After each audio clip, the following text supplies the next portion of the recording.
श्रीमद् भागवत महापुराण। प्रसंग चल रहा है, अक्रूर जी और कृतवर्मा ने शतधन्वा को प्रेरित किया। सत्राजित को मार करके वो मणि लेकर के भागा। अक्रूर जी ने कहा मणि तुम हमें दे दो। भगवान श्री कृष्णचंद्र जी बलराम जी ने उनका पीछा किया। वो जनकपुरी के पास जाकर उसका घोड़ा गिर गया शतधन्वा का। भगवान ने दौड़कर सुदर्शन चक्र से उसकी गर्दन उतार दी। अब उसके कपड़ों में देखा तो सेमंतक मणि थी नहीं। बलराम जी से कहा हमने शतधन्वा को तो मार डाला लेकिन इसके पास मणि नहीं। तो बलराम जी ने कहा हम यहाँ आ गए हैं तो विदेहराज जनक से कुछ चर्चा करेंगे, अब आप जाओ। शतधन्वा ने कहीं ना कहीं तो सेमंतक मणि रखी होगी, खोज करो, मैं विदेहराज से मिल करके फिर आऊंगा क्योंकि मेरे बहुत प्रिय मित्र हैं। परीक्षित यह कहकर यदुवंश शिरोमणि बलराम जी मिथिला नगरी में चले गए।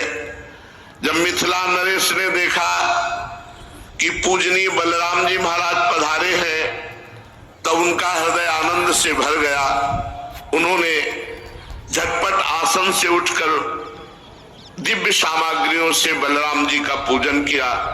इसके बाद बलराम जी कई वर्ष तक मिथिलापुरी में रहे क्योंकि परम ज्ञानी मिथिला नरेश से सदैव सत्संग होता रहता। महात्मा जनक ने बड़े प्रेम और सम्मान से बलराम जी को रखा।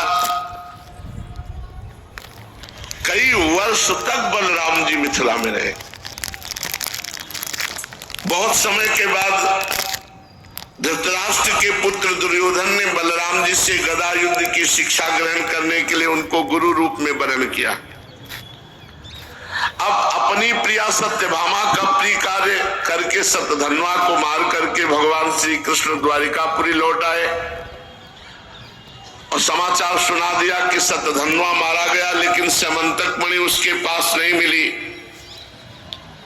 इसके बाद सत्राजित की अंत्येष्टि क्रिया करवाई। अंत्येष्टि क्रिया करने से जो प्राणी शरीर छोड़कर जाता है उसकी उन्नति होती है। करना चाहिए सबको। जैसे अब आजकल साल टिकट हर जगह होने लगा, नहीं 13 दिन तक कर्मकांड होते हैं।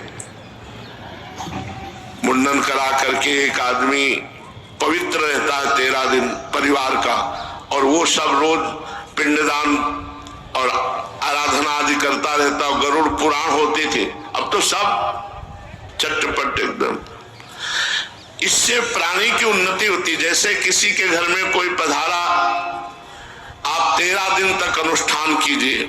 गरुड़ पुराण हो रही है, भगवान नाम कीर्तन हो रहे हैं और ब्राह्मण भोज हो रहा है, और ये सब उस जीवात्मा को तो मृतक में जो मृतक प्राणी हो गया उसके उपलक्ष्य में जो करवाया जा रहा है तो 13 दिन तक वो सब उसको पुण्य प्राप्त होते हैं और वो उन्नति को प्राप्त होता है। इसीलिए चाहा जाता है कि हमारे परिवार में कोई एक वंश चलाने वाला हो। जब हमारा शरीर छूटे तो अन्नुष्ठान, कम से कम हमसे नहीं बन पाया तो अनुष्ठान करवा के हमारी सदगति करवा दे, श्रीमद् भागवत करवा दे, संत भंडारा करवा दे, और अन्य ब्राह्मणों का भोज करवा, ये सब किया जाता है उत्सव। भगवान ने वो सब किया। अक्रूर और कृतवर्मा ने शतधन्वा को सत्राजित के वध के लिए उत्तेजित किया था। जब सुना कि शतधन्वा मारा गया तो दोनों द्वारिका से भाग खड़े हुए।